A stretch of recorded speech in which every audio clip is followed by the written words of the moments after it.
ጤና ይስጥልን ክብሯትና ክብሯን እንደምን አላችሁ?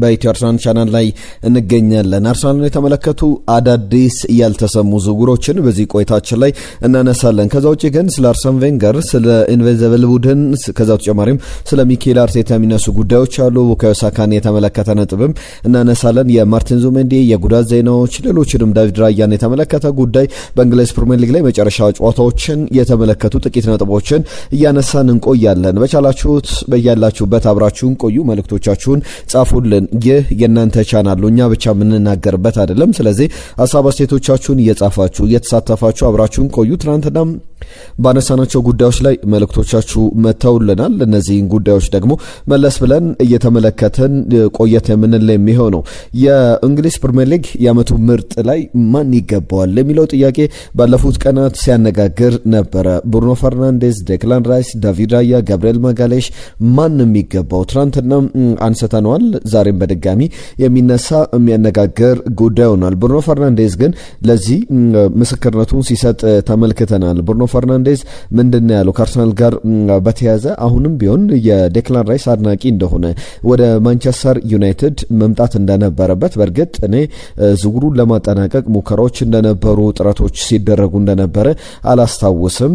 ነገር ግን ፍላጎቶች ይኖሩ አይኖሩ እርግጠኛ አይደለም። ነገር ግን እንዳጠቃላይ ስመለከተው ዴክላን ራይስ መጫወት የነበረበት ለማንቸስተር ዩናይትድ ነው እንጂ ለአርሰናል አይደለም ብሏል። ይህ ስለ ልጁ ስለ ዴክላን ራይስ ያለውን ትልቅ አድናቆትም የሚያሳይ ነው። ዴክላን ራይስ ኦብቪየስሊ በሚገርም ብቃት ያለፉትን ዓመታት አርሰናልን ሳይቀላቀልም በፊት በዌስትሃም የነበረውን ብቃት ተመልክተናል። በአርሰናል ቤት ደግሞ ብቃቱን 1-2 ደረጃ ከፍ አድርጎ እንደቀጠለ ይገኛል። ብዙ ሊነሳበት ብዙ ሊያነጋግር የሚችል ጉዳይ ነውና በጣም ነገሩን ሳስበው ያበሳጨኛል ይላል። እሱ ወደ አርሰናልን መርጦ ወደ አርሰናል መሄዱ ያበሳጫል። አላቅም ኦፖርቹኒቲዎች ማንቸስተር ዩናይትድ እድሎች ይኑሩት አይኑሩት አላቅም ወደ ማንቸስተር ዩናይትድ የሚመጣበት ነገር ግን ሁሉ ጊዜ ሳስበው ለማንቸስተር ዩናይትድ ለኛ ክለብ በጣም ፐርፌክትሊ ፊት የሚያደርግ ተጫዋች ይመስለኛል። ስለዚህ ለዛም ወደ አርሰናል መፈረሙ ያበሳጨኛል ይላል። ዴክላን ራይስ የሚገርም የውድድር ዘመን እያሳለፈ ይገኛል። በተለይ ደግሞ በአርሰናል ኮር ከሚባሉ ተጫዋቾች መካከል በቀጣይ ደግሞ ዝውውሮች ሲፈጸሙ እንዴት ያለ ምርጥ አማካኝ ሆኖ ሊቀጥል እንደሚችል በደንብ መናገር ይቻላል። በደንብ አሁንም ባለው የአርሰናል የቡድን ግንባታ ላይ የሱ አስተዋጽኦ፣ የሱ ሚና፣ የሱ ሴዎች በደንብ እየተመለከትናቸው እንገኛለን። ዴክላን ራይስ የዓመቱ ምርጥ እጩዎች ውስጥ መካተቱንም የተመለከትንበት ነው። ስለ ኢንቪዚብል ቡድን የሚነሳ ጉዳይ አለ። ኢንቪዚብል ጋር በተያዘ ፓትሪክ ቪዬራ እንዲሁም ደግሞ አሰልጣኝ አርሰን ቬንገር የሚያነሷቸው ጉዳዮችን ላንሳላችሁ። በተለይ ደግሞ ቪዬራ በአንድ ቆይታው ላይ ያንን ሀሳብ ሲያነሳ ተመልክቻለሁ። ከዛ ውጪ ግን አርሰን ቬንገር ከዚህ በፊት በነበረ አንድ የዶክመንተሪ ላይ ያነሱት ጉዳይን ከዚህ ጋር በደንብ የሚጠጋጋ ነውና ኢንቪዚብል የውድድር ዓመቱን ያለ ዋንጫ ያለ ሽንፈት ያጠናቀቀ በዋንጫ የሚገርም የውድድር ዘመን ያሳለፈ ቡድን ነው። እውነቱን ለመናገር የዓመቱን ሳንሸነፍ እንደምናጠናቀቅ እምነት አልነበረንም።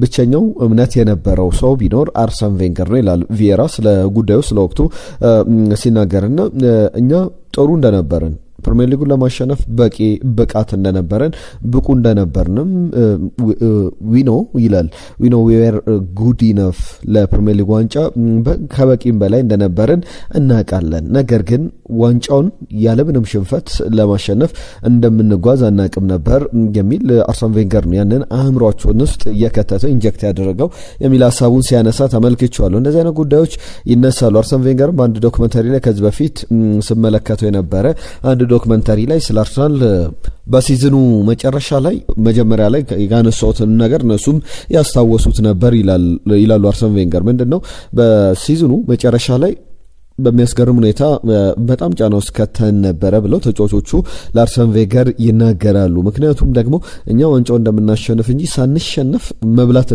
እንዳለብን የምትነግረን ነገር በጣም ጫና ውስጥ ይከተን ነበረ የሚል ሀሳቡን ሲያነሳ ነበረ። ከጃክ ዊልሸር ጋር በተያዘ ከሰሞኑ ስለ አርሰናል ዋንጫ ጉዞ ሌሎችንም ጉዳዮች በዝርዝር ሀሳቡን ሲሰጥ ነበረ። በሉተን ታውን ፕሪሚየር ሊግ ላይ ወደፊት ለመምጣት አሁንም እየተፎካከረ ይገኛል። ከታችኛው ባለው የሊግ ማዕከል ላይ ወደ ላይ አንድ ደረጃ ከፍ ብሏል። ሉተን ታውንን ይዞ ቀጣይ ትልቅ አሰልጣኝ ከሚሆኑ ስሞች መካከል በተለይ አርሰናልና ከማንቸስተር ዩናይትድ የቀድሞ ተጫዋቾች ጋር በተያዘ አብዛኞቹ የት ናቸው? በተለይ እነ ዊልሸር የነበሩበት ዊልሸር ሲኖር ቶም ክሌቨርሊ የሱ ኩያ በሱ እድሜ የነበረ ተጫዋች እንደሆነ መናገር ይቻላል። አሰልጣኝ ሚኬል አርቴታም በዛ ደረጃ የሚጠቀስ ነው። ሴስ ፋብሬጋስ፣ ሌሎችንም ስሞች በዚህ በአርሰናል ቤት እነ ቶማስ ሮዝስኪን፣ ኤዱ ጋስፐርን በክለብ አመራርነት ተመልክተናል። ከማንቸስተር ዩናይትድ ጋር በተያዘ አብዛኞቹ በትችት ላይ ምናልባት የተሻለው አሰልጣኝ ማይክል ካሪክ ነው። እሱም በማንቸስተር ዩናይትድ እድል ተሰጥቶት በሌሎች ቡድኖች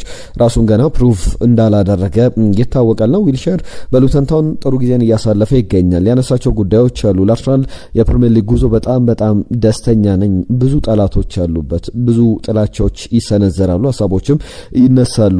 ጥያቄዎች ውስጥ አርሰናልን ጥያቄ ውስጥ ለመክተት የሚደረጉ ጥረቶች አሉ። እነዛም ቢሆን ግን አርሰናል ይገባዋል የሚል ሀሳቡን ያነሳል። ትክክለኛ ፉትቦል ተጫወቱም አልተጫወቱም፣ በየትኛውም መንገድ አሳኩትም መጣም ዋንጫውም በምንም መንገድ ይሁን አርሰናል ይገባዋል ብለው ያነሳልና በጣም ትልቅ ስኬት ነው። እንደ ቡድን እንደ ክለብ ከሁለት ዓመታት በኋላ የሚመጣ ስኬት በመሆኑ ያ ለሚኬል አርቴታ ለአርሰናል ተጫዋቾች ክሬዲት ሊሰጣቸው ይገባል የሚል ሀሳቦች አሉት። ከአርሰናል ጋር በተያዘ ጃክ ዊልሸር ስለ ውሰት ውል የሚኖሩ ዝውውሮች ካሉ ሉተን ታውን በቀጣይ በቻምፒየንሺፕ ሊያስፈርማቸው የሚችላቸው የአርሰናል ተጫዋቾች ካሉ ተጠይቆ ነበር። ይህ ጥያቄ የቀረበለት በዛው በአርሰናል ከ18 ዓመት በታች ቡድን ውስጥ ያሰለጥን ስለነበረ አሁን 19 አሁን 20 የሞላቸውን ተጫዋቾች በደንብ ያውቃቸዋል። በተለይ ደግሞ 19 18 ያሉ በእድሜያቸው በዛ ወቅት ላይ ያሉ ተጫዋቾችን በደንብ ያውቃልና ከሉዋን ማኔጀር የሚባል አለ። የውሰት ውል ማኔጅ የሚያደርጉ ማኔጀሮች አሉ፣ የውሰት ውሎችን ብቻ የሚከታተሉ። እነዚህ ስታፎች የሉተን ስታፎች ከአርሰናል ሰዎች ጋር ኮንታክት ያደርጋሉ፣ ሁል ጊዜ ይገናኛሉና አሁን ለምሳሌ በዚሁ በያዝነው ውድድር ዘመን አንዱ ለተጫዋቾች በውሰት ውል ከአርሰናል ወጥተው ሲጫወቱ እንደነበረ እናውቃለንና አሁንም እድሎች ካሉ በቀጣይ ለማስፈረም ጥረት እናደርጋለን የሚል አስተያየቱን ሰጥቷል። ከብሔራዊ ቡድኖች ጋር በተያያዘ ሊያንድሮ ትሮሳርድ በቤልጅየም የዓለም ዋንጫ የ26 ተጫዋቾች ስኳድ ውስጥ ተካቷል። 26 ተጫዋቾችን የጠራች ስዊድን ብሔራዊ ቡድንም ቪክተር የኬሬሽን ጠርቷል። ቪክተር የኬሬሽ ተሸክሞ ወደዚህ ያበቃቸው እሱ ነው፣ ላይጠራ አይችልም። ዊሊያም ሳሊባን በፈረንሳይ ብሔራዊ ቡድን የመጨረሻ ጥሪዎች መካከል የሚጠቀሱ ናቸው። ሌላ ጉዳይ ላንሳ። ሚኬል አርቴታን እየተመለከተ ነው። በፖስት ማች ልክ በትራንትናው ዕለት 2016 ላይ ያነሳው አንድ ጉዳይ ነበር።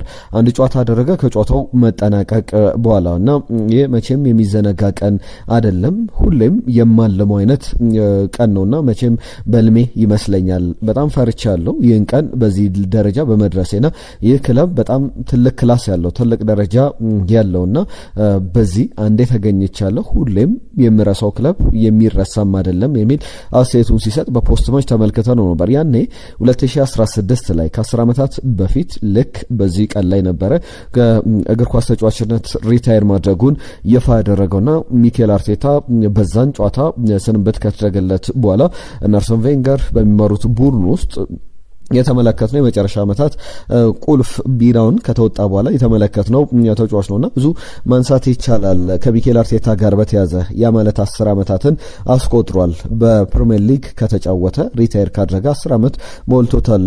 ከአርሰናል ጋር በተያዘ በዋንጫ ፉክክሩ እነ በርንሌይ እየዛቱ ይገኛሉ። ሲሪየስሊ እንደሚዘጋጁ ለአርሰናል ጨዋታ ለሰኞ መርሃ ግብር ካይል ዎከር የበርንሌው አሰልጣኝ ማይክል ጃክሰንም ጭምር ሲናገር ነበርና ከማንቸስተር ሲቲ ጋር በተያዘ በርንሌን በደርሶ መልስ አሸንፏል። በእነዚህ ጨዋታዎች ላይ 6-1 የተጠናቀቀ ማንቸስተር ሲቲ 5 ንጹህ ግቦችን ያተረፈበት ጨዋታ ነው። አርሰናልም በዚህ ጉዞ ላይ እንደ ማንቸስተር ሲቲ ስኬታማ የሆነ ቆይታ ሊኖረው ይገባል። ከበርንሌይ ጋር በተያዘ በርንሌን በመጀመሪያው ዙር ላይ እንደመታስታውሱ 2-0 አሸንፎ እንደነበረ ይታወቃል። ቪክተር ኬሬሽ 14ኛው ደቂቃ ላይ ዴክላን ራይስም ሌላ ግብ በግንባር አስቆጥሮ ጨዋታው 2-0 የተጠናቀቀ መርሃ ግብር ነበረ። በርንሌን አርሰናል ብቻ አይደለም ሌሎችም በደርሶ መልስ አርሰናል ለማሸነፍ ጥረት እንደሚያደርገው ማንቸስተር ሲቲ 2 ያሸንፎታል እንዳልነው በርንሌን፣ ብራይተን፣ 4-2 በደርሶ መልስ፣ ኒውካስትል ዩናይትድ 5-2 በደርሶ መልስ፣ ፉልሃም 6-3 በደርሶ መልስ፣ ብሬንትፎርድ 7-4 በሆነ ውጤት በደርሶ መልስ፣ ዌስትሃምም ደግሞ 5-2 በሆነ ውጤት በደርሶ መልስ አሸንፎታል። ነገር ግን በርንሌ ያም ቢሆን በተለይ ንቀቶች ያሉ ከመሰላቸው ቡድኖች ከአቅም በላይ መጫወት ይመጣልና አንዳንድ ቡድኖች ከአቅም በታች እንደሚጫወቱት አንዳንድ ቡድኖች ደግሞ ከአቅም በላይ ተብሎ የሚጠቀሱ ጨዋታዎች አሉ። እንደዚያ ጨዋታ እንዳይሆን በአርሰናል በኩል ጥንቃቄ ያስፈልጋል። ሌላኛው የሚነሳው ጉዳይ የቦርመዝ ጉዳይ ነው። ቦርመዝ ከማንቸስተር ሲቲ ጋር የሚያደርጉ ጨዋታ ተጠባቂ ጨዋታ ነው። ማንቸስተር ሲቲ ማክሰኞ ዕለት ይጫወታል። ሰኞ አርሰናል ይጫወትና በተለይ አርሰናል የመጀመሪያውን የዚህ የበርሊን ጨዋታ ካሸነፈ ለቀጣይ በጣም እድሎቹን የሚያሰፋበት ነው። በተለይ ማንቸስተር ሲቲ ቪታሊቲ ላይ ነው ከቦርመዝ ጋር የሚጫወተው። ቦርመዝ 55 ነጥቦችን ይዟል ከአስቶን ቪላ ጋር ከሊቨርፑል ጋርም ያለው የነጥብ ልዩነት ሊቨርፑል 59 ነጥብ ነው ያለውና ወደ ሊቨርፑል ቀረብ ለማለት በማከላቸው የ4 ነጥብ ልዩነት አለ። የ3 ነጥብ ልዩነት ለማድረግ ነው የመጨረሻውን ሳምንት ለመጠበቅ። ምክንያቱም የአውሮፓ ቻምፒየንስ ሊግ ተሳትፎን ለማረጋጋጥ በጣም ትልቅ እድል ይዞ የሚመጣ አይነት ጨዋታ እንደሆነ ይታወቃልና ለዚህ ጨዋታም ለቦርመዝ ጥሩ ጨዋታ ነው። ለማንቸስተር ሲቲም ግን ቀላል ጨዋታ ይሆናል ተብሎ የማይጠበቅ አይነት መርሃ ግብር ነው ተብሎ በትክክል ማንሳት ይቻላል።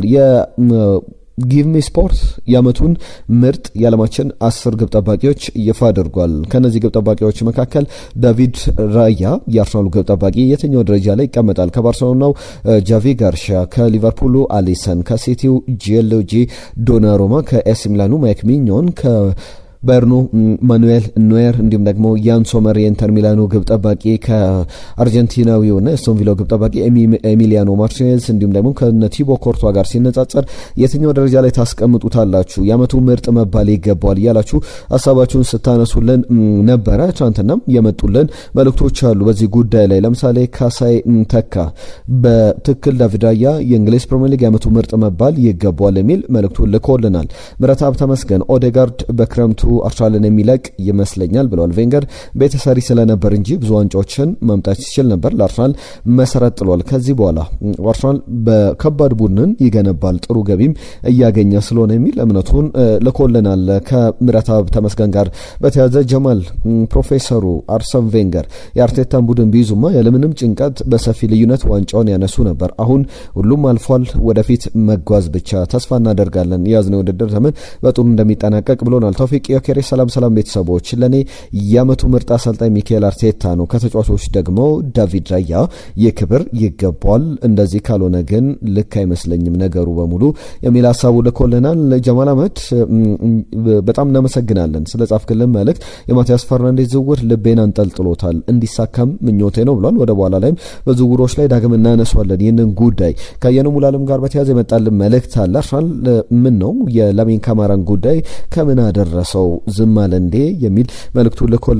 የላሚን ካማራ ጉዳይ በጣም ጠንከር ብሎ እየተሰማ አይደለም። ነገር ግን ቀለል ባሉ በጭምጭምታ ደረጃ የተነሱ ያሉ ዜናዎች ናቸው። አሁን ጠንከር ያለው ዝውውር ከላሚን ካማራ የበለጠ የማቴዎስ ፈርናንዴዝ ጉዳይ ነው። ፖርቹጋላዊውን አማካኝ በተመለከተ ከዛ ውጪ ጉለርን ከማስፈረም ናታን ዴካርቴን ቢያስፈርም ይሻላል አርሰናል።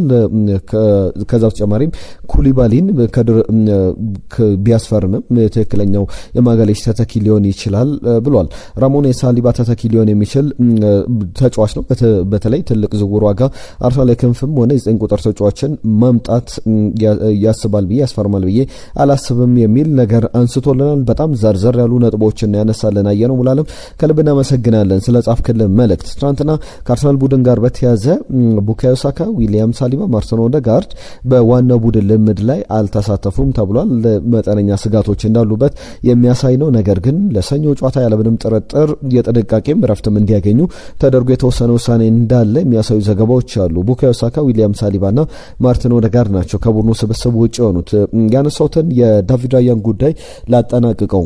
ከዳቪድ ራያ ጋር በተያዘ ከዓለማችን ምርጥ 10 ግብ ጠባቂዎች መካከል የት ላይ ይቀመጣል የሚለውን ስንመለከት 10ኛው ኤሚሊያኖ ማርቲኔዝ ነው ከአስቶን ቪላ። ማይክ ሚኞ የዚህ የኤሲ ሚላኑ ግብ ጠባቂ 9ኛ ደረጃ፣ ማኑኤል ኖየር 8ኛ፣ ያን ሶመር 7ኛ፣ ያኖ ብላክ የአትሌቲኮ ማድሪዱ ግብ ጠባቂ 6ኛ፣ ዮሃን ጋርሻ የባርሰሎና ግብ ጠባቂ 5ኛ፣ አሊሰን ቤከር 4ኛ፣ ጂያንሉጂ ዶናሩማ 3ኛ፣ ዳቪድ ራያ በሁለተኛ ደረጃነት ተቀምጧል። ቲቦ ኮርቷ የዓለማችን ቁጥር 1 ግብ ጠባቂ ተብሎም የተቀመጠ ግብ ጠባቂ ነው። ከአርሰናል ጋር በተያዘ በርናንዶ ሲልቫ አርሰናል በአመታት እያደገ እዚህ ተገኝቷል እና ቡድኑም በጋራ እየተጓዘ ጥሩ ውጤት አምጥቷልና ይህ ናቹራል በሆነ መንገድ እዚህ የደረሰ ቡድን ነውና ለዋንጫው ደግሞ ቻሌንጅ ማድረግ መጀመሩ በእርግጥ እኔ የአርሰናል አፍቃሪ አይደለሁም ብሏል። በትክክልም በሚሰጣቸው ሀሳቦች ያንን መረዳት ይቻላል። የአርሰናል ጠላት የምንለው አይነት ተጫዋች ነው። ነገር ግን አሁን ያን መደበቅ አልቻለም። ባለፉት ዓመታት ስንፎካከር የነበረው ከሊቨርፑል ጋር ነው። አርሰናል ትክክለኛ ተፎካካሪያችን አልነበረም። ዘንድሮ ግን ያንን እያየን እንገኛለን ብሏል። ከዛ ውጪ አመቱን ዋንጫውን ነጥቀን እናጠናቀቃለን ብዬ አስባለሁ። ነገር ግን በአርሰናል በኩል ናቹራል ተፈጥሯዊ በሆነ መንገድ እዚህ ደርሷል የሚል ሀሳቡን ሲያነሳ ተመልክቻለሁ። የዝውውር ጉዳዮችን በመጨረሻ እናነሳለን። የማቴዎስ ፈርናንዴዝ ጉዳይን እንዴት ነው ገብርኤል አግቦላር አንድ ጉዳይ ያነሳል። ማቴዎስ ፈርናንዴዝ ማለት የማርቲን ዙሜንዲ አፕግሬድ ነው። ከማርቲን ዙሜንዲ በብዙ ላቅ ያለ ተጫዋች ነው።